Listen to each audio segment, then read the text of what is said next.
अच्छा जी, सबसे पहले मैं अपना थोड़ा सा आप लोगों को अपना इंट्रोडक्शन दे दूं। तो उसके बाद हम लोग अपनी ओरिएंटेशन क्लास पे जाएंगे। तो मैं आप लोगों को सारी चीज़ें बताऊंगा जो आज हम लोगों ने चीज़ें डिस्कस करनी है। ठीक है जी, सबसे पहले मैं अपने अपना थोड़ा सा इंट्रोडक्शन दे दूं। तो my name is Faisal Ahmed Shaikh and I will be your mentor of general ability. General science के पोर्शन को हम लोगों ने जनरल साइंस एबिलिटी के सब्जेक्ट को हम लोगों ने दो हिस्सों में डिवाइड किया हुआ है। जनरल साइंस जो है वो मैडम अरुषा पढ़ा रही हैं, और जनरल एबिलिटी का पोर्शन जो है वो मैं पढ़ाऊंगा इंशाल्लाह आप लोगों को। ठीक है जी। मैंने जो है वो अपनी बीई की हुई है in mechanical engineering department from NED university Karachi back in 2019 and I have been teaching for over 3 years now. ठीक है, मुझे 3 साल से ज़्यादा हो गए मैं टीचिंग जो है वो मैं फील्ड में हूँ। और इसके अलावा जो है मैं जनरल एबिलिटी के अलावा आप लोगों के ग्रुप 2 के दो ऑप्शनल सब्जेक्ट्स हैं, अप्लाइड मैथमेटिक्स एंड स्टेटिस्टिक्स। मैं वो पढ़ाता हूँ अपने स्टूडेंट्स को। जो मैंने लास्ट ईयर अपने स्टार्ट की थी, मैंने दो बैचेस वो पढ़ाई हुई है, अप्लाइड मैथमेटिक्स एंड स्टेटिस्टिक्स को। ठीक है जी। इसके अलावा मैंने जो है वो 2022 में जनरल साइंस एंड एबिलिटी में 82 मार्क्स सिक्योर किए थे, और पीएमएस 2023 में मैंने 86 मार्क्स सिक्योर किए थे। तो तभी जो है वो मुझे सर ने कहा था कि आप जो है मेरे स्टूडेंट्स को पढ़ाएं, उनको भी जो है वो जनरल एबिलिटी में इश्यूज आ रहे हैं, तो उनको जो है वो थोड़ी सी हेल्प आउट कर दें। तभी जो है वो मैंने ये सारा कोर्स जो है वो मैंने इंट्रोड्यूस करवाया द ब्यूरोक्रेट्स इंस्टीट्यूट पे। ठीक है जी। ये मेरा थोड़ा सा जो है वो ब्रीफ इंट्रोडक्शन था। इसके बाद हम लोग देखेंगे कि आज हमारी जो ओरिएंटेशन क्लास है उसमें हम क्या क्या चीज़ें डिस्कस करेंगे। ठीक है। सबसे पहले हम हमारी जो आज की जो क्लास है वो हमारे पास 3 हिस्सों में जो है वो हम लोग उसको लेके जाएंगे। हमारे पास सबसे पहले हम लोग देखेंगे कि जनरल एबिलिटी हमारे पास में ओवरव्यू क्या है, सिलेबस का सिलेबस हम लोग देखेंगे।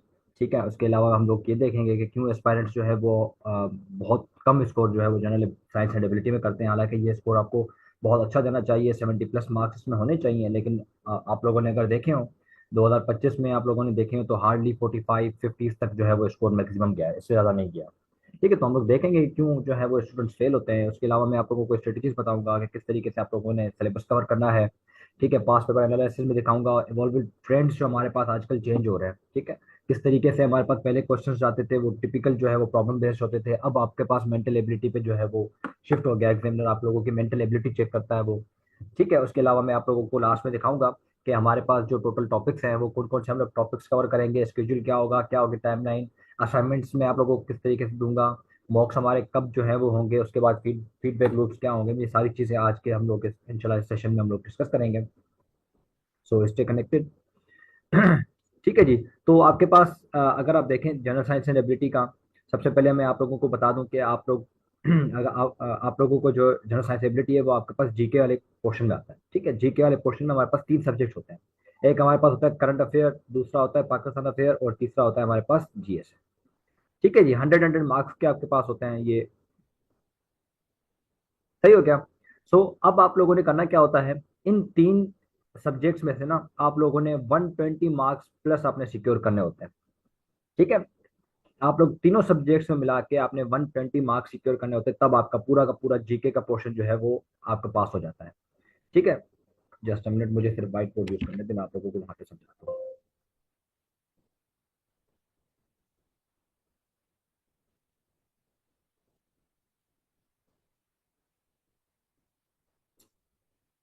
अच्छा जी। देखें, आपके पास हम लोग इंशाल्लाह जो है वो अपनी जो मैथमेटिक्स पढ़ेंगे वो भी इसी व्हाइट बोर्ड पे पढ़ेंगे हम लोग।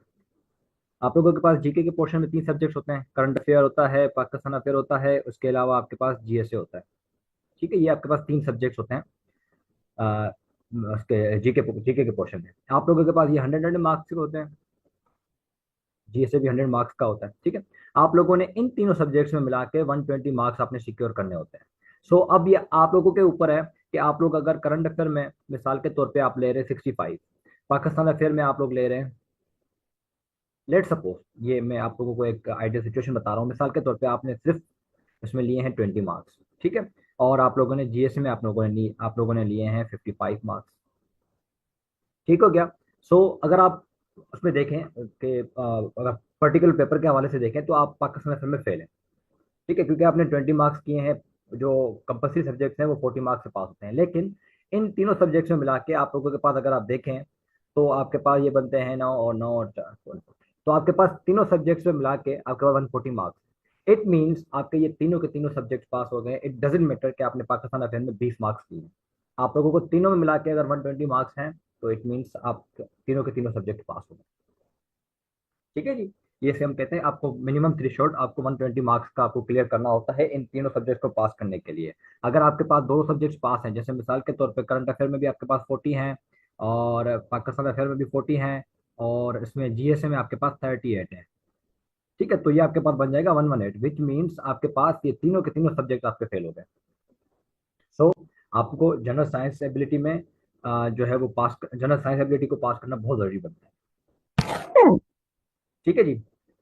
अच्छा, अब हम लोग देखते हैं जनरल साइंस एबिलिटी आपके पास किस तरीके से डिवाइड होती है।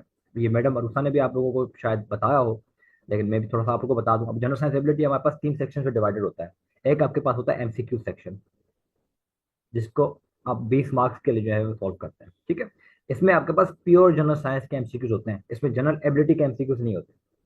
इसके बाद आपके पास आ जाता है जनरल साइंस। जनरल साइंस के आपके पास 4 क्वेश्चंस होते हैं, 4 क्वेश्चंस होते हैं, जिसमें से आपको दो करने होते हैं। इट मीन्स आपके पास 40 मार्क्स का आपको ये कवर करना होता है। और उसके बाद आपके पास होता है जनरल एबिलिटी का पोर्शन, जिसमें आपके पास 3 क्वेश्चंस होते हैं और आपने उसमें से भी दो करना होता है, विच मीन्स आपके पास 40। सो 40 40 80 ये हो गए और 20 के एमसीक्यू हो गए, आपके पास 100 मार्क्स की कंपोजिशन ये हो गई। ये होता है जनरल साइंस एबिलिटी का पोर्शन। ठीक है, जनरल साइंस एबिलिटी का पेपर आपके पास 3 सेक्शन में डिवाइड होता है इस तरीके से। ठीक हो गया। सो ठीक है, तो इस तरीके से आपके पास जनरल साइंस एबिलिटी की कंपोजिशन होती है।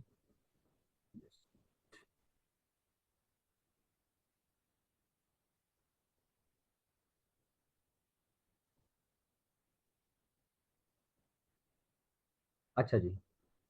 हम्म।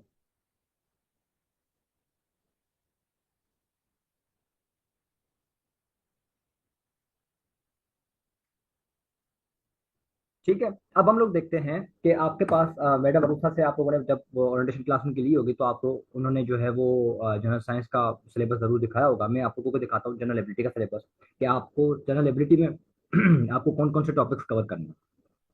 ठीक है, ये हमारे पास जनरल एबिलिटी का सिलेबस है। इसमें अब आपके पास जो है वो ये 3 सेक्शंस में हमारे पास डिवाइड होता है। सबसे पहले आपके पास होता है क्वांटिटेटिव एबिलिटीज, जिसमें बेसिक मैथमेटिक्स आ जाती हैं, जो आप लोगों ने बचपन में पढ़ा होगा, बोर्ड मास रूल होता है। ठीक है जी। एलसीएम होता है, एचसीएफ होता है आपके पास। ये टॉपिक्स आपके पास होते हैं जो बेसिक मैथमेटिक्स में आ जाते हैं। इसके अलावा आपके पास बेसिक अर्थमेटिक्स हो गया, मीन हो गई, अलजबरा हो गया, ज्योमेट्री हो गई, एवरेज वगैरह, ये जो सारे होते हैं हमारे पास, सेट, रिमाइंडर, इक्वेशंस, और लास्ट में प्रोबेबिलिटी आपके पास हो गई। ये सारे टॉपिक्स हमारे पास आ जाते हैं क्वांटिटेटिव एबिलिटीज में। उसके बाद आपके पास जो दूसरा सेक्शन होता है वो होता है लॉजिकल रीजनिंग का एंड एनालिटिकल रीजनिंग का। ठीक है, अब आपके पास जो लॉजिकल रीजनिंग होती है ना, ये जो सेक्शन है ना, ये जो सेक्शन, ये 2025 से 2026 का अगर आप लोगों ने पेपर देखा हो ना, तो एग्जामिनर का मेजर फोकस जो रहा है ना, वो इन तीनों सेक्शंस पे रहा है। 2026 में तो ट्रेंड बिल्कुल ही चेंज हो गया था। 2025 में फिर भी उसने इस सेक्शन से कुछ पूछे थे। 2026 में हार्डली 20 मार्क्स के जो है, मतलब दो पार्ट्स, 5 5 मार्क्स के, 10 मार्क्स के उसने सिर्फ इससे पूछे थे, बाकी 30 मार्क्स के उसने लॉजिकल रीजनिंग के सारे पूछे थे। ठीक है, मैं आपको वो दिखाऊंगा अभी पास पेपर्स। तो ये आपके पास ट्रेंड्स चेंज हो रहे हैं इसके। अगर आप देखें तो लॉजिकल रीजनिंग में आपके पास जो है वो सीरीज वाले प्रॉब्लम्स पूछ लेता है वो, कि मैं दिखाऊंगा अभी आपको, मेरे पास है इसमें सीरीज वाले प्रॉब्लम्स पूछ लेता है वो। आपको लेटर कोडिंग का पूछ लेता है कि if cat is coded as 1321, तो डॉग किस तरीके से हम लोग कोड कर सकते हैं। ठीक है, इस तरीके से जो क्वेश्चन होते हैं वो आप लोगों को ये करता है। उसके बाद एनालिटिकल रीजनिंग में और मेंटल एबिलिटी में आप लोगों की मेंटल एबिलिटीज चेक करता है वो। किस तरीके से वो आपको ब्लड रिलेशन देगा कि A is son of B, और बी जो है वो उसका जो है वो बी के मदर का नाम सी है, तो मुझे बताएं कि रिलेशन ड्रॉ करके दें ये किस तरीके से होगा। या फिर आप लोगों को कंडीशंस जो है वो लगा के देगा कि 5 बंदों को सर्कल में बिठाना है, ए बी के साथ नहीं बैठ सकता, सी डी के साथ नहीं बैठ सकता। इस तरीके से जो आपके पास क्वेश्चन आते हैं ना, वो सारे आपके पास लॉजिकल रीजनिंग और एनालिटिकल रीजनिंग में आते हैं। इसमें आपके पास कोई भी फॉर्मूलाज नहीं होते, इनके कोई भी फॉर्मूलाज नहीं होते। आपको इन इन सारी चीजों के फॉर्मूलाज होंगे, वो आपको याद करने पड़ेंगे। ये जो सारी चीजें हैं ये आपको प्रैक्टिस से ही आएंगी। ठीक है, जितनी आप ज्यादा प्रैक्टिस करेंगे उतना आपको उतनी आपकी लॉजिकल रीजनिंग इंप्रूव होगी। ठीक है। मेरा जो मेजर फोकस होगा इस पेज का, मेरे लास्ट जो दो बेचेस थी वो मैंने 2025 के हवाले से जब देखा ना, तो मैंने उसको फोकस इस पे करवाया था। लेकिन मेरी जो आप लोगों के पेज पे फोकस होगा वो होगा लॉजिकल रीजनिंग और एनालिटिकल रीजनिंग में मैं आप लोगों को काम करवाऊँ। क्योंकि आप लोगों के पास जो अभी वन पेपर में अगर आप देखें कि एमओडी का भी पेपर हुआ था, उसमें भी मुझे बच्चों ने बताया। और उसके अलावा जो आप लोगों के पास एफपीएससी का जो भी आपके पास वन पेपर होता है डिस्क्रिप्टिव से पहले, जो आपके पास वन पेपर एग्जाम होता है, उसमें भी आपके पास जो मैथमेटिक्स के आजकल क्वेश्चन आ रहे हैं ना, वो लॉजिकल रीजनिंग पे आ रहे हैं। तो लॉजिकल रीजनिंग आप लोगों के पास बहुत बहुत जो है वो आजकल इसकी इंपॉर्टेंस है इसमें। ठीक है।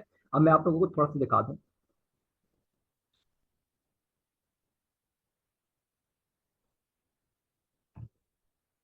ये देखें। अब ये आपके पास इस तरीके से क्वेश्चन होते हैं जो आजकल बहुत आ रहे हैं, आपके वन पेपर में भी आ रहे हैं और केसेस के सिलेबस के हवाले से भी देखें तो इस तरीके से आ रहे हैं। अब ये सीरीज आपके पास कंप्लीशन का क्वेश्चन आता है। ठीक है। कि आपके पास 2 6 12 20 30। अब मुझे बताएं कि यहाँ पे लास्ट में क्या आएगा। ये आपसे पूछता है, एक एक मार्क्स का आपको दे देता है और पांच जो है वो आपके पास होते हैं, तो पांच में से आपसे पूछता है मुझे सॉल्व करके दे। तो अब इसमें देखें कोई भी फॉर्मूला नहीं होता आपका, इसका कोई भी फॉर्मूला नहीं है, लेकिन आप लोगों की अपनी एबिलिटी के ऊपर है कि आप लोग इसमें देखेंगे कि इन दोनों में 4 का डिफरेंस है, इन दोनों में 6 का डिफरेंस है, इन दोनों में 8 का डिफरेंस है, इन दोनों में 10 का डिफरेंस है, तो अब 12 का डिफरेंस आना चाहिए, विच मीन्स 42 आंसर आना चाहिए। ठीक है। अब इसका फॉर्मूला कोई भी नहीं था, लेकिन आप लोगों ने अपनी मेंटल एबिलिटी को यूज करते हुए इसको जो है वो आपने सॉल्व कर दिया। अब इस तरीके से आपके पास लेटर कोडिंग भी आती है आजकल देखें तो। ठीक है। If cat is coded as 3120 and what will be dog. ठीक है। ये देखें, ये ब्लड रिलेशंस के भी आजकल क्वेश्चंस आते हैं कि A is the brother of B, A is the brother of B is the sister of C is father of D, how is A related to D. ठीक है। ये सारे क्वेश्चंस हम लोग जो है वो जरूर करेंगे इसमें अपनी इस बैच में लास्ट में। मैं आप लोगों के जो लास्ट 2 वीक्स रखूंगा वो इंशाल्लाह इन सारे जो है वो लॉजिकल रीजनिंग पे रखूंगा। अब ये डायरेक्शन सेंस भी देखें तो ये भी आपसे आजकल बहुत पूछता है। आप लोगों ने पूरे उसमें सीएसएस के जनरल साइंस एबिलिटी के पोर्शन में आप लोगों ने ये जरूर देखा होगा कि person walks 5 kilometre north and then 3 kilometre east, 2 kilometre south, how far is he from his starting point. ठीक है। या फिर आपको सिनेरियो बेस्ड प्रॉब्लम दे देता है, कहता है आपको a manager has to schedule meetings of 5 employees A B C D in a day. ठीक है। अब आपको वो कंडीशन लगा देता है, A can not meet before C, B must meet immediately after D, E can not E can only meet in the first और the last time slot. ठीक है। सो अब आपको ये उसने कंडीशन लगा दी है, अब आपको कह रहा है कि मुझे ये सॉल्व करके दे दें। अब इसमें फॉर्मूला तो कोई भी नहीं है, कोई इसका फॉर्मूला नहीं होता, एक आपको फिक्स्ड फॉर्मूला इसमें नहीं होगा कोई भी। ठीक है। तो आपको अपनी मेंटल एबिलिटी के हिसाब से ना आपको इसको सॉल्व करना है। इसका सिर्फ प्रोसीजर होता है सिर्फ इसको सॉल्व करने का, कि आपको किस तरीके से इसको लेके चलना है। ठीक है, ताकि एग्जामिनर आपको मार्क्स दे दे। तो वो सारे प्रोसीजर्स हम लोग देखेंगे। मैं लास्ट 2 वीक्स जो अपने रखता हूँ ना, लास्ट 2 वीक्स हमारी 4 वीक्स की क्लास होती है, जो लास्ट 2 वीक्स होंगे हमारे, वो इंशाल्लाह जो है वो हमारे पास इसकी लॉजिकल रीजनिंग पे और इन सारी चीज़ों पे होंगे। ठीक है। तो ये बहुत इंपॉर्टेंट है जैसे हमारे पास ट्रेंड चेंज हो रहे हैं उस हवाले से अगर देखें तो। ठीक है जी। सो अब हम लोग देखते हैं कि आपके पास जो आजकल स्टूडेंट्स हैं वो बहुत जो है वो लो स्कोर कर रहे हैं जीएसए में। अब आप लोगों ने 2025 की अगर डीएमसीज देखी हो स्टूडेंट्स की, तो हार्डली मैंने तो 45 और 50 के बीच में जो है वो स्टूडेंट्स के हाईएस्ट मार्क्स देखे थे। वरना जो एवरेज मार्क्स थे वो आपके पास 38 और 40 के करीब करीब ही थे। ठीक है। हालांकि आप देखें अगर, तो आपके पास एमसीक्यू होते हैं तो 15 तो एमसीक्यू ऐसे ही सही हो जाते हैं जनरल साइंस के। ठीक है। 12 से लेकर 15 तक तो एमसीक्यू आपके ऐसे सही हो जाते हैं। इट मीन्स जो स्टूडेंट्स ने रिटन में जो मार्क्स हासिल किए थे वो सिर्फ 25 हासिल किए थे। क्यों ऐसा आखिर, क्या ऐसी वजूहत हैं जिसकी वजह से जो है वो फिर स्टूडेंट्स जो है वो मार्क्स अच्छे नहीं कर पाए। आप लोग अगर देखेंगे पंजाब में कंपटीशन बहुत होता है, पंजाब में एक एक मार्क्स पे जो है ना वो स्टूडेंट्स आपस में कम्पीट करते हैं। ठीक है। किसी को एक मार्क्स पे अच्छा ग्रुप मिल जाता है, कोई एक मार्क्स से रह जाता है, तो फिर उसकी सिलेक्शन नहीं होती।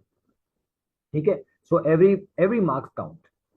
ठीक है। तो कोशिश करें अपनी जितनी भी आप लोग जो है वो प्रैक्टिस कर सकते हैं, आप लोग सारे अपने अपने सब्जेक्ट्स में बहुत अच्छे से जो है वो सारी चीज़ें तैयार करें। ठीक है।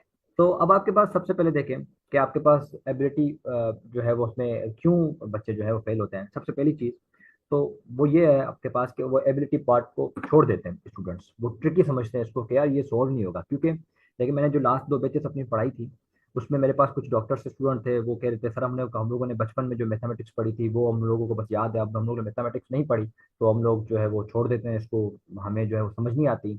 सो फिर वो 40 मार्क्स उनके रह जाते हैं। ठीक है, फिर मैंने उनको यही कहा था कि आप, मैं बिल्कुल जो है वो अपनी क्लास जो है वो बिल्कुल बेसिक से स्टार्ट करता हूँ। मैं ये नहीं देखता कि आप लोगों का बेसिक जो है वो कितनी अच्छी है। मैं हर स्टूडेंट्स को एक ही जैसे समझता हूँ कि किसी को कुछ नहीं आता। मैं बिल्कुल बिल्कुल बेसिक से स्टार्ट करके मैं एडवांस लेवल तक जाता हूँ, ताकि आप लोगों को बेसिक नो हाउ हो। मैं पहली पहली क्लास आप लोगों के प्लस माइनस पे रखूंगा। ठीक है, प्लस माइनस मल्टीप्लीकेशन डिवाइड जो बोर्ड मार्क्स होता है मैं उस पर रखूंगा। उसके बाद फिर हम लोग आराम आराम से अपने एडवांस लेवल पे जाएंगे। ठीक है। तो स्टूडेंट जो है वो जब इसको ट्रिकी समझते हैं एबिलिटी पार्ट को, तो फिर वो छोड़ देते हैं। तो फिर वो क्या करते हैं, सिर्फ 60 मार्क्स की प्रिपरेशन करते हैं जनरल साइंस की बस। अब उसमें से जाहिर सी बात है 60 में से तो उनके तो 40 आने हैं। ठीक है। अच्छा, और दूसरा आपके पास जो दूसरा मेन रीजन है वो है जो स्टेप्स होते हैं ना, आपको मार्क्स जो है वो एग्जामिनर स्टेप्स के देता है, आंसर के नहीं देता। आंसर का मैक्सिमम 1 मार्क्स होता है, बाकी जो 4 मार्क्स होते हैं वो स्टेप्स के होते हैं। अब कुछ मैथमेटिक्स बैकग्राउंड वाले, जो मैथ बैकग्राउंड के होते हैं या जो इंजीनियरिंग बैकग्राउंड के होते हैं, वो फिर क्या करते हैं, वो ये वो ये करते हैं कि वो क्वेश्चन पढ़ते हैं। अब वो मैथमेटिक्स बैकग्राउंड है, उनकी बेसिक इतनी स्ट्रांग होती है कि वो दिमाग में ही सोल्व कर देते हैं, और फिर वो स्टेप्स खा के एग्जामिनर को डायरेक्ट आंसर लिख के दे देते हैं। ठीक है। जब तक आप एग्जामिनर को फैसिलिटेट नहीं करेंगे, एग्जामिनर आपको भी मार्क्स देके फैसिलिटेट नहीं करेगा। ये चीज आप लोगों ने याद रखनी है। ठीक है, आपको 5 मार्क्स, एक पार्ट 5 मार्क्स का होता है। ये 5 मार्क्स आपके पास इस तरीके से डिवाइड होते हैं कि एक सिर्फ मार्क्स आपका आंसर का होता है, बाकी सारे के सारे मार्क्स आपके स्टेप्स के होते हैं। ठीक है। तो मैं आप लोगों को जब असाइनमेंट्स दूंगा, तो उसमें मैं भी आप लोगों के स्टेप्स ही चेक करूंगा। मैं आप लोगों से प्रीवियस बैचेस के जो असाइनमेंट्स हैं मैं वो भी शेयर करूंगा, आप लोगों को बताऊंगा जो अच्छे असाइनमेंट्स हैं, मैं वो भी आप लोगों को दिखाऊंगा कि किस तरीके से आप लोगों ने पूरे पूरे स्टेप्स लेके चल रहे हैं। ठीक है। अच्छा, उसके बाद जो सेकंड मेन जो रीजन है वो जनरल साइंस पोर्शन का है। ठीक है। अब आप लोग क्या करते हैं, जो अब जो इंजीनियरिंग बैकग्राउंड वाले होते हैं मैं उनकी बात कर रहा हूँ, वो क्या करते हैं, उनको ये अंदाजा होता है कि यार 40 मार्क्स का मैथ है, मैथ मुझसे हो जाएगा, 20 मार्क्स का एमसीक्यूज है, 15 मैं यहाँ से ले लूंगा। मैं जो है वो क्या करता हूँ, जनरल साइंस से कुछ सिलेक्टेड टॉपिक्स करके जाता हूँ। उनमें से आ जाएगा तो 10-15 मार्क्स यहाँ से आ जाएंगे। तो 40 ये हो गए मैथ में, 15 ये हो गए, और अगर 20 भी यहाँ से आ गए तो मेरे तो 75 बन गए। ठीक है जी। तो वो क्या करते हैं, वो सिलेक्टेड टॉपिक्स करके चले जाते हैं। फिर मसला ये होता है कि अगर आप देखें कि आजकल अगर आप देखें तो जनरल साइंस में भी ना एग्जामिनर आपको डायरेक्टली नहीं पूछ रहा कि मुझे ये बताएं। वो आप लोगों की मेंटल एबिलिटी जनरल साइंस में भी चेक करता है। जैसे मिसाल के तौर पे अगर आप जनरल साइंस का क्वेश्चन देखें तो उस पर टॉपिक है फर्टिलाइजर्स। अब जो मतलब मेरे जैसे बंदे होते हैं वो फिर फर्टिलाइजर पढ़ के, फर्टिलाइजर देख के, और फिर उसके टाइप्स वगैरह थोड़े बहुत जो है वो नाम देख के वो तैयार हो जाते हैं कि बस मैंने ये टॉपिक कर लिया। लेकिन जब आप पेपर में बैठते हैं तो आपसे वो पूछता है कि फर्टिलाइजर किस तरीके से जो है वो उसके सॉइल सॉइल की फर्टिलिटी को जो है वो इफेक्ट करता है। ठीक है, या फिर आपसे ये पूछता है, या फिर आपसे ये पूछता है कि फर्टिलाइजर किस तरीके से पॉल्यूशन क्रिएट करता है। अब आपने तो फर्टिलाइजर पढ़ा था, उसके टाइप्स पढ़े थे। अब आपको आपने एग्जामिनर ने आपसे ये पूछ लिया है कि फर्टिलाइजर किस तरीके से सॉइल की जो है सॉइल को डिग्रेड करता है, या या जो है वो फर्टिलिटी उसकी सॉइल की लूज करता है। तो आपने तो ये पढ़ा ही नहीं था। जब नहीं पढ़ा तो फिर आप क्या लिख के आएंगे, आप वही लिख के आएंगे जो आपने पढ़ा था, फर्टिलाइजर क्या होता है, फर्टिलाइजर के टाइप्स क्या होते हैं, फिर एग्जामिनर कहाँ से मार्क्स देगा आपको। ठीक है। तो ये कुछ चीजें थी जो बच्चे जो है वो इसको मिस करते हैं। और उसके अलावा एक चीज मैं आप लोगों को बता दूं कि स्टूडेंट जो है वो राइटिंग प्रैक्टिस बिल्कुल भी नहीं करते, बिल्कुल भी नहीं करते हैं। एक चीज याद रखिएगा, सीएसएस इम्तिहान ही आपका राइटिंग का होता है। आपको कितनी नॉलेज है इट डजेंट मैटर, आप उस नॉलेज को किस तरीके से पेपर में प्रेजेंट करते हैं ये मैटर करती है। जितना अच्छा आप प्रेजेंट करेंगे अपनी जो है वो नॉलेज को, उतने अच्छे आपको मार्क्स मिलेंगे। ठीक है जी, क्योंकि ये इम्तिहान ही राइटिंग का है। आप जितनी अच्छी हेडिंग्स बनाएंगे, जितने अच्छे आप जो है वो पेपर प्रेजेंटेशन को शो करेंगे, आप जितना अच्छा एग्जामिनर को आप फैसिलिटेट करेंगे, उतने अच्छे आपको मार्क्स आएंगे। ठीक है। और एक चीज आप लोगों ने याद रखनी है कि ये वाली लाइन जरा देखें इसको, आपसे कह रहा है missing asking what the questions want. अब क्या करते हैं स्टूडेंट्स, जैसे मैंने अभी आपको फर्टिलाइजर की एग्जांपल दी, अब आपसे जो एग्जामिनर ने पूछा है, बजाय कि आप वो बताएं, आप वो लिख के आते हैं जो आपको पता होता है, हालांकि एग्जामिनर ने ये आपसे पूछा नहीं होता। ठीक है। सो ये चीजें बहुत मैटर करती हैं। आपको जो एग्जामिनर ने पूछा है आप वही बताएंगे तो आपको मार्क्स मिलेंगे। आप लोग एक चीज याद रखिएगा, मैं अपने स्टूडेंट्स को हमेशा कहता हूँ कि सीएसएस के इम्तिहान में क्वालिटी ओवर पावर क्वांटिटी। आप 2 पेजेस लिख के आ जाएं, ठीक है, वो क्वालिटी वाले हों, तो आपको इस पे मार्क्स मिलेंगे। आप 5 पेजेस लिख के आ जाएं, उस पर जो है वो क्वालिटी उसमें कुछ भी नहीं हो, उसमें बच्चों वाली बातें की हुई हो, तो आपको मार्क्स नहीं मिलेंगे। सीएसएस में आपको क्वालिटी पे फोकस करना होता है, नॉट ऑन क्वांटिटी। याद रखिएगा। मैंने जो है 2000 उसमें 23 में अपना ऐसे पास किया था। मैंने सिर्फ एग्जाम उसमें अपने ऐसे के पेपर में मैंने सिर्फ 14 पैराग्राफ लिखे थे, सिर्फ 14। ठीक है। जब मैं अपने दोस्तों के पास आया तो मैंने जब डिस्कस किया तो मैंने कहा यार मैंने तो सिर्फ 14 मार्क्स 14 पैराग्राफ ही जो है मैंने लिख पाया था, इससे ज़्यादा मैं लिख ही नहीं पाया था। ठीक है, क्योंकि मेरे पास टाइम जो है वो रह गया था। तो फिर मेरे दोस्तों ने कहा था कि यार ये 14 मार्क्स में तो पास ही नहीं होगा ऐसे आपका, ये तो आपने जो है वो फेल कर दिया, आपका अटेम्प्ट तो गया। ठीक है, लेकिन मेरा ऐसे पास हो गया क्यों? क्योंकि मैंने जो 14 जो अपने पैराग्राफ लिखे थे उसमें मेरी क्वालिटी बहुत अच्छी थी। मैंने मेच्योर जो है वो अपने हेडिंग्स दी थी। मैंने जो कोटेशंस दी थी वो भी जो है वो क्वालिटी वाली थी। मैंने जो नाम लिखे थे, जो स्कॉलर्स के नाम लिखे थे, ऑथर्स के नाम लिखे थे, वो भी ऐसे नहीं थे कि बच्चों वाले जो लोकल हमारे पास होते हैं। मैंने वो क्वालिटी उसको प्रोवाइड की, तो मेरा ऐसे पास हो गया। ठीक है। तो आपके पूरे चाहे जितने भी सब्जेक्ट्स हैं, 12 के 12 सब्जेक्ट्स में आप लोग क्वांटिटी पे चाहे कॉम्प्रोमाइज कर लें, क्वालिटी पे कभी कॉम्प्रोमाइज नहीं कीजिएगा। ठीक है। अच्छे से अच्छा पढ़ें, चाहे कम पढ़ें, लेकिन अच्छे से अच्छा पढ़ें। और एट द एंड आप लोग ये भी देखें कि आप लोग जब फ्लो चार्ट ऐड नहीं करेंगे, डायग्राम ऐड नहीं करेंगे, सिर्फ पूरे पूरे पेजेस भर के आए हुए हैं, हेडिंग्स भी नहीं है उसमें, तो फिर इस पर भी मार्क्स नहीं मिलेंगे आपको। थोड़ा सा आप जो चीज़ आप फ्लो चार्ट में एग्जामिनर को शो करवा सकते हैं उसको जरूर करवाया करें। ठीक है जी। सो ये हमारे पास कुछ रीजंस थे जिनकी वजह से जो है वो हमारे स्टूडेंट जो है वो फिर मार्क्स गेन नहीं कर पाते। फिर वो लास्ट में जो है वो फिर कहते हैं कि सर हमने तो पढ़ा था, हमने तो ये भी किया था, हम ये भी लिख के आए थे, हमने हेडिंग्स भी दी थी, हमने ये भी किया था, लेकिन हमारे मार्क्स नहीं आए। वो इन्हीं वजह से नहीं आते। ठीक है जी।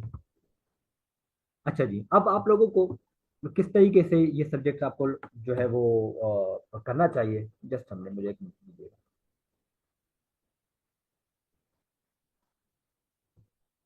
आप लोगों में जितने भी क्वेश्चन होंगे मैं लास्ट में आप लोगों को अनम्यूट करूंगा, आप लोग पूछ लीजिएगा। ठीक है।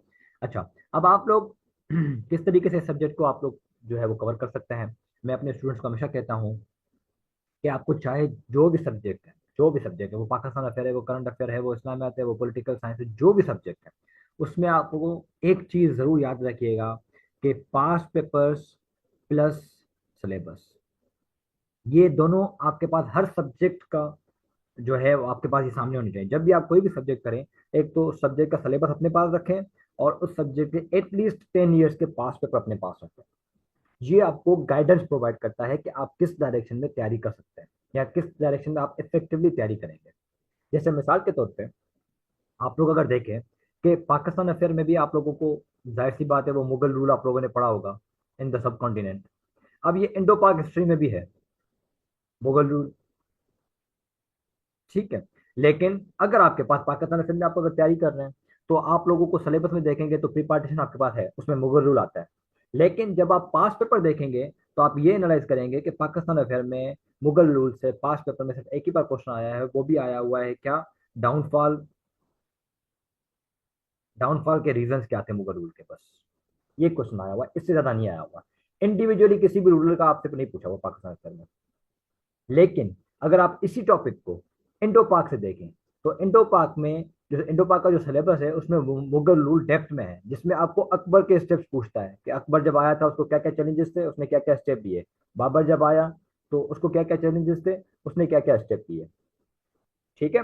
तो ऐसा समझ लें कि पास पेपर और सिलेबस ये आपका, मतलब ऐसा समझें कि हर सब्जेक्ट के लिए बहुत इंपॉर्टेंट है। आपको ये डायरेक्शन प्रोवाइड करेगा, आपको ये बताएगा कि आपकी तैयारी कितनी इफेक्टिवली चल रही है। ठीक हो गया जी।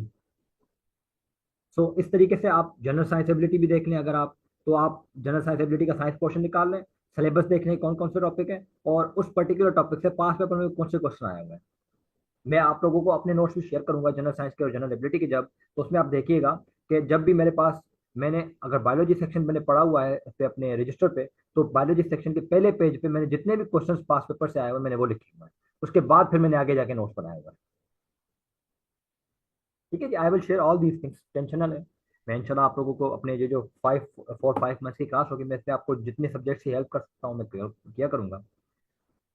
ठीक है, उसके बाद आप लोग देखें कि जनरल एबिलिटी में ना, आप लोग, मैं अपने स्टूडेंट से ना एक शीट बनवाता हूँ। ठीक है, कैसे? आपके पास ये 2 पेजेस होते हैं ना, इस तरीके से, ये पेज होता है, ये पेज होता है। ठीक है, तो मैं क्या करता हूँ, मैं बच्चों से कहता हूँ कि आप टॉपिक लिखें टेक्स्ट, और उस पर जितने भी फॉर्मूला मैं आप लोगों को लिखवा रहा हूँ वो फॉर्मूला लिख लें अपने पास। फिर मैं टॉपिक आप लोगों को करवा रहा हूँ डिस्काउंट एंड प्रॉफिट पे, और उसके जितने भी फॉर्मूला बनते हैं आपके पास वो यहाँ पे लिख लेते हैं। तो एट द एंड जब आपके पास सेशन खत्म हो जाता है ना, तो आपके पास हर टॉपिक के फॉर्मूला आ जाते हैं। तो आपके पास एक शीट बन जाती है, फॉर्मूला शीट। आप एग्जाम से बैठ के पूरे पूरे प्रॉब्लम्स देखने की जरूरत नहीं है, आप सिर्फ ये फॉर्मूला शीट देख लेंगे ना, तो आपको सारी चीजें क्लियर हो जाएंगी।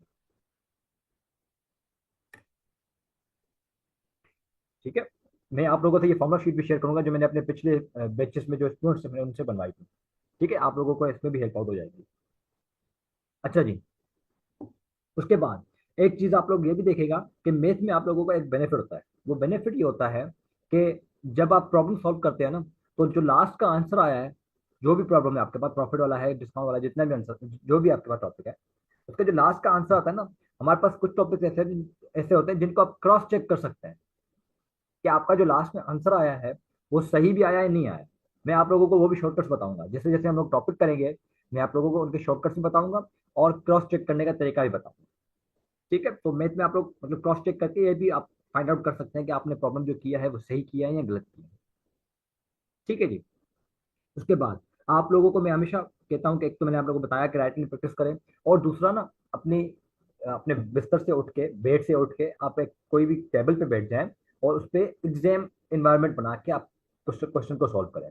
मैं जो आप लोगों को मॉक्स में कंडक्ट करवाऊंगा ना, वो मैं टाइम बेस्ड करवाता हूँ। मैं 1.5 आवर देता हूँ स्टूडेंट्स को, और उसमें पूरे जिस जिस तरीके से सीएसएस में आपके पास 3 क्वेश्चन होते हैं उनमें से 2 करने होते हैं ना, मैं वो करवाता हूँ। और 1.5 आवर में ही मैं कहता हूँ अपने स्टूडेंट्स को 10 मिनट एक्स्ट्रा देता हूँ कि वो आपका वो कंप्लीट करें, उसको अपलोड करें जीसीआर पे, गूगल क्लासरूम पे।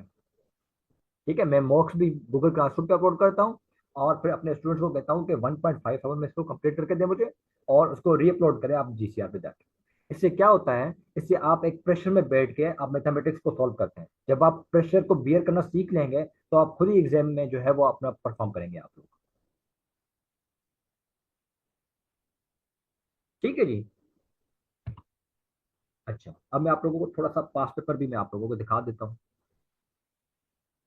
लेकिन पास पेपर से पहले।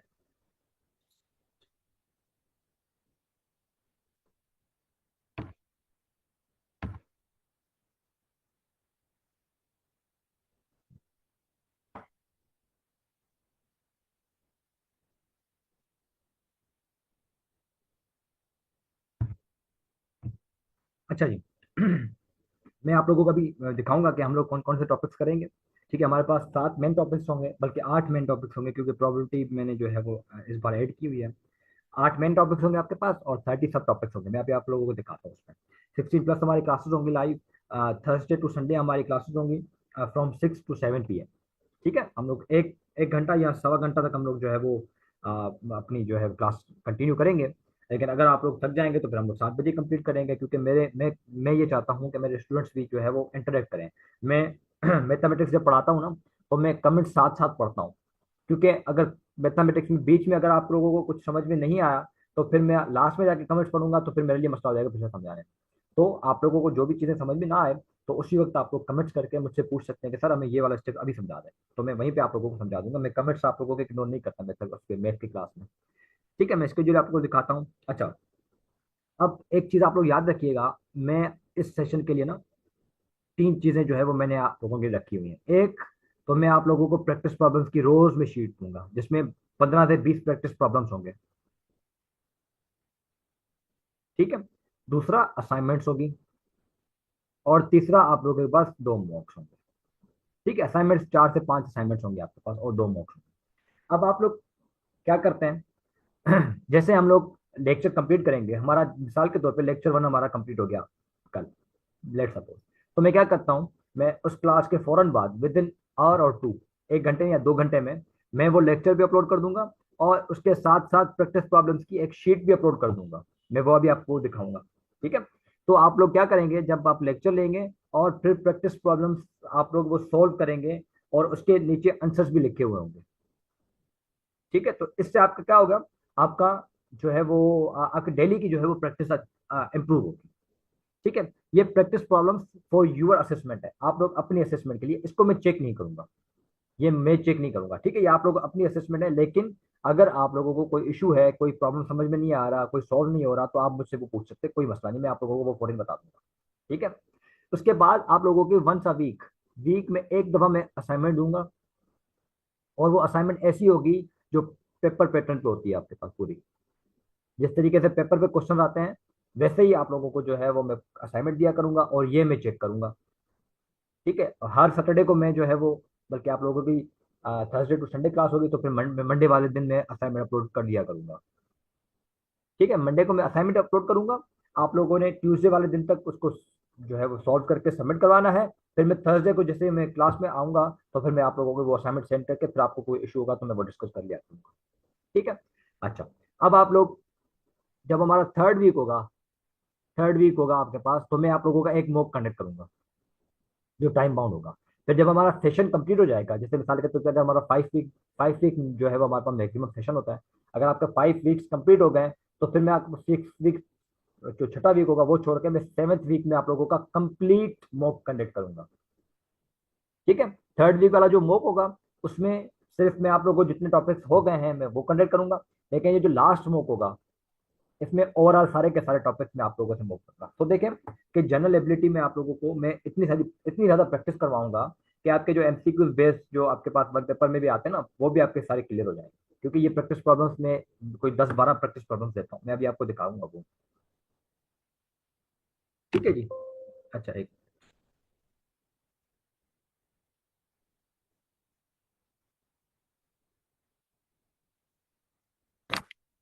ये हमारे ओवरऑल टॉपिक्स हैं जो हम लोगों ने कवर करना है। जो हमारे पास सबसे पहले है बेसिक मैथमेटिक्स का बोर्ड मास रूल हो गया, नंबर सिस्टम हो गया, ये प्लस माइनस, मल्टीप्लिकेशन डिवीजन, हम लोग बिल्कुल बेसिक से स्टार्ट करेंगे।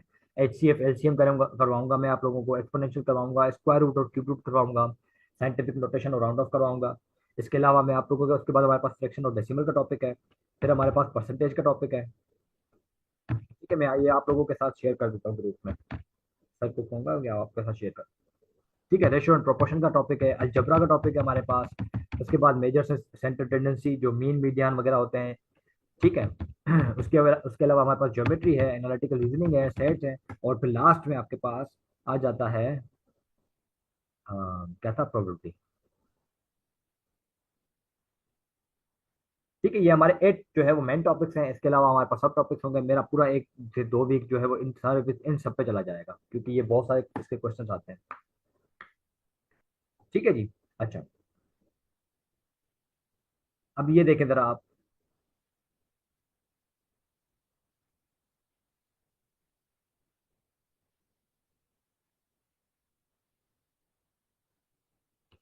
ठीक है, अब जैसे हमारे पास लेक्चर 2 कंप्लीट हो जाएगा, मैं आप लोगों को ये जो प्रॉब्लम की शीट है, मैं ये GCR पे अपलोड कर दिया करूंगा। ठीक है, अब आप देखें, इसमें 4 क्वेश्चन ये हैं, और इसके अलावा 5 6 7 क्वेश्चन ये है, तो हमारे पास 14 क्वेश्चन इसके टोटल ओवरऑल हो गए। ठीक है, इन 14 क्वेश्चन में मैं पास पेपर भी आप लोगों से सॉल्व कराऊंगा। जैसे देखें कि ये हमारे पास 2019 में आया हुआ है, ये मैं आप लोगों से सोल्व करवाऊंगा, ये 2017 में आया हुआ है, तो ये भी आपके पास सोल्व हो जाएगा। ठीक है, तो ये प्रैक्टिस प्रॉब्लम जब आप देखेंगे, तो इसमें आपके पास जो है वो पास पेपर्स के प्रॉब्लम्स भी होंगे, जो आप लोगों से मैं सोल्व करवा दिया करूंगा। तो हमारे पास जैसे 5 वीक्स हमारे पास कंप्लीट हो जाएंगे, तो हमारे पास ऐसे समझें कि ये जो 10 10 साल के आपके पास पास पेपर्स हैं, वो भी हमारे पास सारे सोल्व हो जाएंगे इन प्रैक्टिस प्रॉब्लम्स के थ्रू ही। ठीक है जी, सो ये आप लोग सारे सॉल्व करेंगे, ये आप लोगों के लिए सेल्फ असेसमेंट के लिए है। ठीक है, आप लोग अपनी तरफ से किसको सॉल्व करेंगे, कोई अगर इशू आ रहा है इसमें, कुछ समझ में नहीं आ रहा, तो आप मुझसे पूछेंगे, वरना ये आप अपने पास प्रैक्टिस करके अपने पास रखें। लेकिन जो असाइनमेंट्स होगी वो मैं आप लोगों से जो है वो मैं GCR पे अपलोड करवा दिया करूंगा, और फिर मैं वहां से आप लोगों को चेक करके दे दूंगा। ठीक है, ये मैं आपको नोट्स भी प्रोवाइड करूंगा। और इसके अलावा जितने भी लेक्चर्स होंगे, जैसे देखिए अभी हमारे पास ये सेकंड लेक्चर है, बाद ये फोर्थ लेक्चर है हमारे पास, ये सारे लेक्चर्स के मेरे पास ये बने हुए हैं। मैं आप लोगों से ये सारे प्रैक्टिस करवाऊंगा। ठीक है, क्योंकि देखिए मैथ है ही सारी प्रैक्टिस के ऊपर। अब प्रैक्टिस नहीं करेंगे तो आपको चीजें समझ में नहीं आएंगी, समझ में नहीं आएंगी तो फिर आप सोल्व नहीं कर पाएंगे।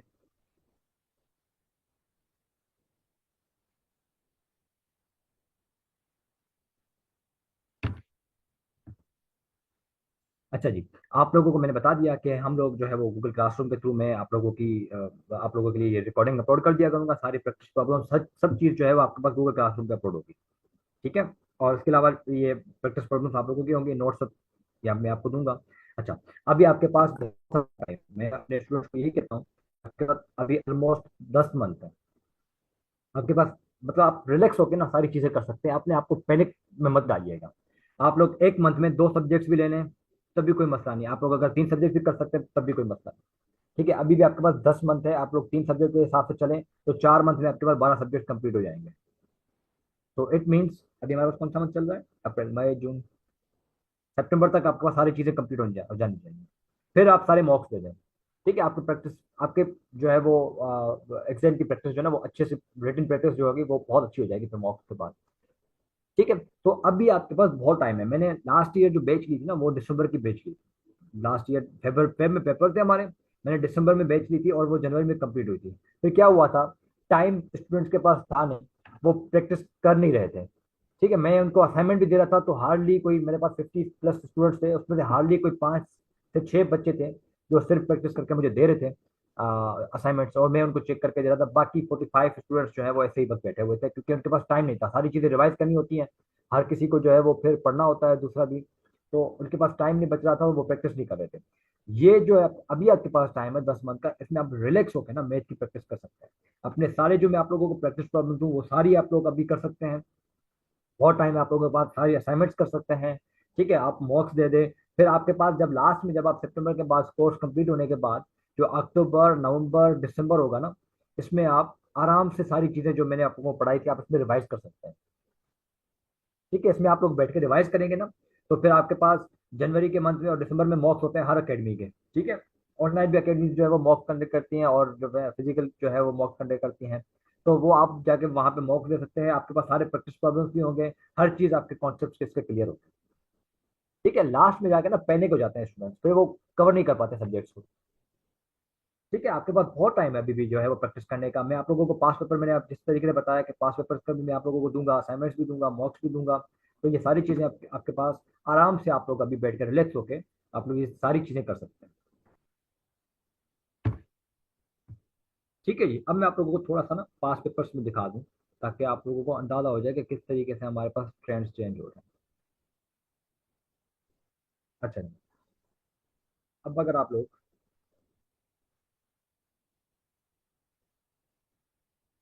अब ये आपके पास 2000 मेरे ख्याल से 24 का पेपर है। ठीक है, आपके पास ये इस तरीके से भी वर्ड्स आते हैं, आपके पास जम्बल वर्ड्स जो होते हैं, जम्बल स्पेलिंग से होती है।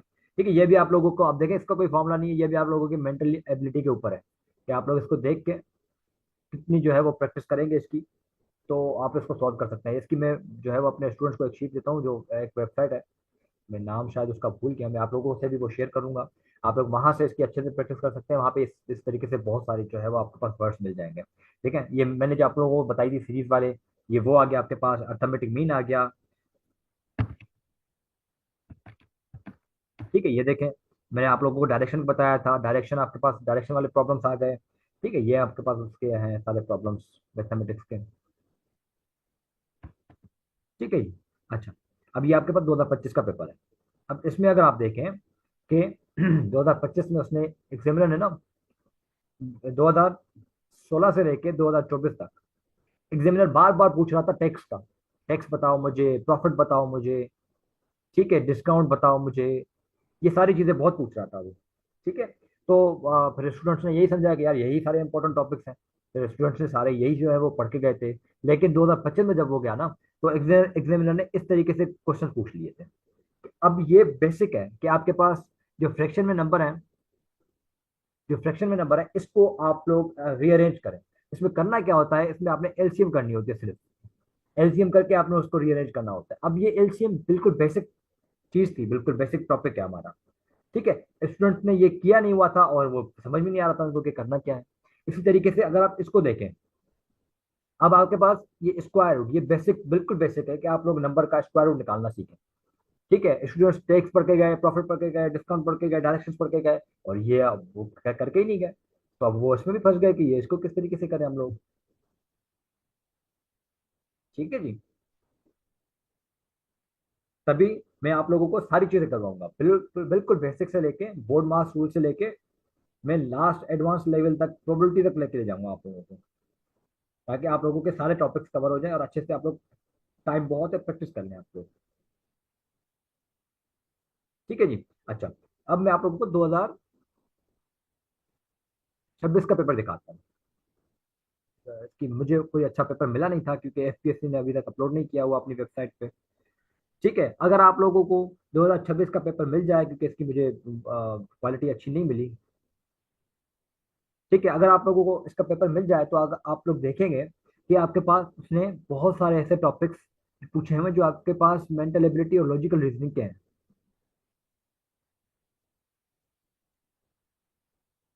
ठीक है जी, उसने एआई से पूछा था, आर्ग्यूमेंट पूछा था कि एआई जो है वो आपके पास अनएम्प्लॉयमेंट जनरेट करेगी, इससे ऐसे कुछ क्वेश्चंस थे।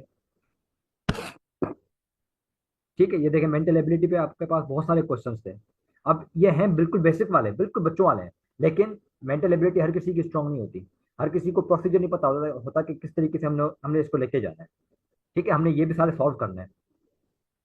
ठीक है, अब देखिए, फोर मशीन है आपके पास, X Y Z must be sequence. अब ये जो मैंने आप लोगों को बताई थी कंडीशन है, Y can not run before X, Z must run immediately after W, X can not be the last. अब construct all the permutations, explain your answer systematically, मेरे ख्याल से रीजनिंग सिस्टमेटिकली। तो ये सारी चीजें हम लोग इंशाल्लाह जो है, जिसे हम लोग अपने थर्ड वीक में जाएंगे, तो थर्ड वीक हमारा पूरा, थर्ड और फोर्थ वीक हमारा पूरा मेंटल एबिलिटी पे, लॉजिकल रीजनिंग पे, और जो है वो इन सारी चीजों पे होगा, ताकि आप लोगों का जो है वो ये सारे कॉन्सेप्ट क्लियर हो जाए। ठीक है, ये भी हम लोग करेंगे सारी चीजें। मैं आप लोगों को ये पास पर सारे करवाऊंगा इंशाल्लाह। ठीक है, अब ये भी देखें क्वेश्चन, ये भी देखें क्वेश्चन। ठीक है, ये मैथमेटिक्स का प्योर, बाकी ये जो है आपके पास लॉजिकल रीजनिंग का है। तो इस तरीके से आपके पास अब जो ट्रेंड्स हमारे पास है ना, वो इस तरीके से हमारे पास चेंज हो रहे हैं कि आपके पास जो मेंटल एबिलिटी है उस पर ज्यादा फोकस कर रहे हैं एग्जामिनर, बजाय कि मैथमेटिक्स से। अब आप लोग देखें, मैथमेटिक्स का आपके पास सिर्फ ये 5 मार्क्स का ये आया हुआ है। ठीक है जी, और इसके अलावा 5 मार्क्स का आपके पास, कहाँ गया, यहाँ पे था ना एक, 5 मार्क्स का आपके पास ये आया हुआ है, और इसके अलावा 5 मार्क्स का ये आया हुआ है, सिर्फ 15 मार्क्स।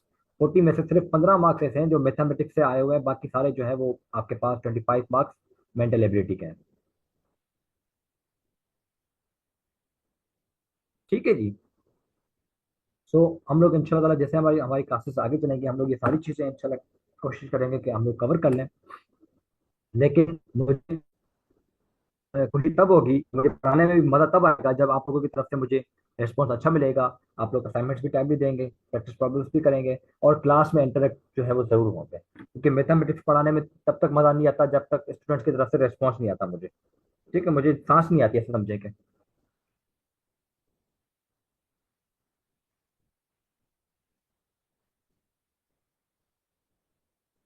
ठीक है जी, सो ये हमारी थी जो है वो ओरिएंटेशन क्लास।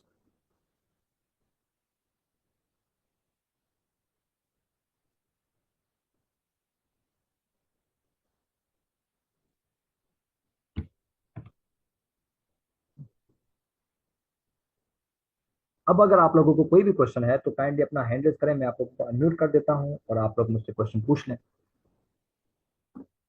एनी क्वेश्चन यहाँ पर, अगर आप कमेंट्स में पूछना चाह रहे हैं तो कमेंट्स में पूछ लें मुझसे।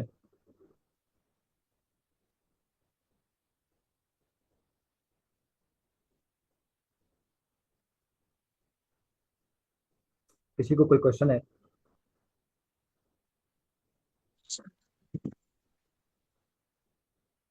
जी, असलम।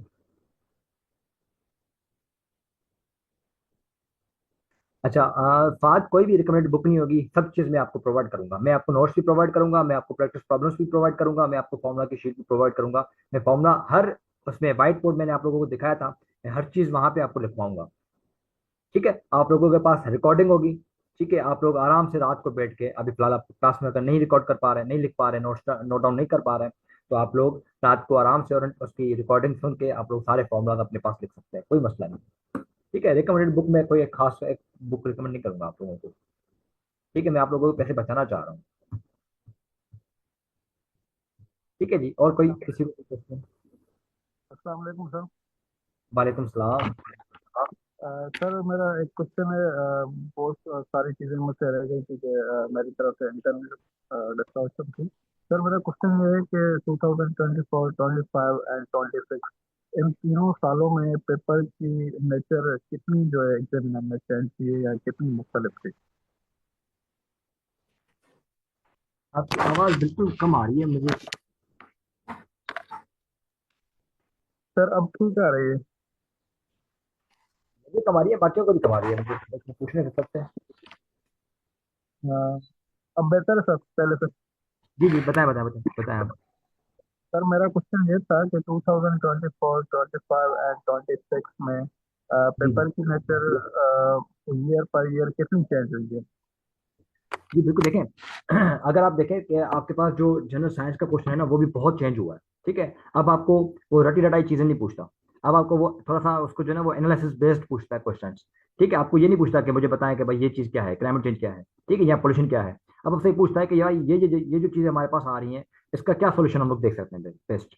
ठीक है, तो अब आपके पास चाहे वो जनरल साइंस का देख लें, आप लोग लास्ट 2026 के आप क्रिमिनोलॉजी का पेपर देख लें, आप जनरल स्टडीज का पेपर देख लें, या आप बाकी पेपर देख लें, हर पेपर में ना एग्जामिनर ने अपना जो है वो जो सिलेबस है ना, एक जो सिलेबस से पेपर उठा रहा था पहले, वो नहीं कर रहा। अब आपको वो अपनी अपनी जो आपके पास नॉलेज है ना, उसको आप लोगों ने किस तरीके से अप्लाई करना है, वो आपसे ये पूछ रहा है सिर्फ। ठीक है, आप लोग अगर मैथमेटिक्स का देख लें, पहले आपके पास प्योर मैथमेटिक्स के क्वेश्चन आते थे कि एवरेज निकाल के दे दो, टैक्स निकाल के दे दो, डिस्काउंट निकाल के दे दो, प्रॉफिट निकाल के दे दो। अब इस तरीके से नहीं पूछ रहा वो। अब आपसे एग्जामिनर जो है वो मेंटल एबिलिटी की तरफ से आया है, आपसे सीरीज वाले क्वेश्चन पूछेगा, आपसे जंबल वर्ड पूछेगा, आपसे जो है वो एनालिटिकल रीजनिंग पूछेगा, आपसे कंडीशनल सवाल पूछेगा, आपसे प्रोबेबिलिटी पूछेगा।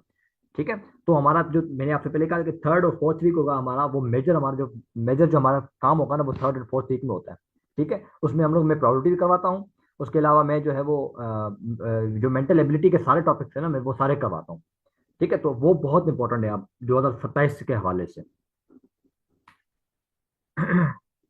जी, कोर्स इंशाल्लाह ताला जो है वो मेरे ख्याल से तो स्टार्ट हो गया है, लेकिन फिर भी मैं सर से थोड़ा सा डिस्कस करके शायद कल से हम लोगों की क्लास स्टार्ट हो। अगर कल से क्लास स्टार्ट नहीं हुई तो फिर नेक्स्ट वीक से हमारी क्लास स्टार्ट होगी। ठीक है, थोड़ा सा हम लोग जो है वो सिंक्रोनाइज्ड थोड़ा सा कर लें, क्योंकि मैडम अरूषा भी साइंस पढ़ाएंगी और फिर मैं एबिलिटी पढ़ाऊंगा। तो हम लोग थोड़ी सी टाइमिंग देख लें कि किस तरीके से हम लोग जो है वो लेके चल सकते हैं इसको। फिर मैं आप लोगों को जो है वो सर जो है वो बता देंगे। और आप लोग जो रजिस्टर्ड स्टूडेंट हैं वो तो जाहिर सी बात है ग्रुप में ऐड हो गए हैं। बाकी जो नहीं हुए तो वो काइंडली कोऑर्डिनेटर से रब्ता कर लें और उनसे पूछ लें कि जो है वो हमें कर दे ग्रुप में ऐड। ठीक है, और कोई क्वेश्चन किसी को?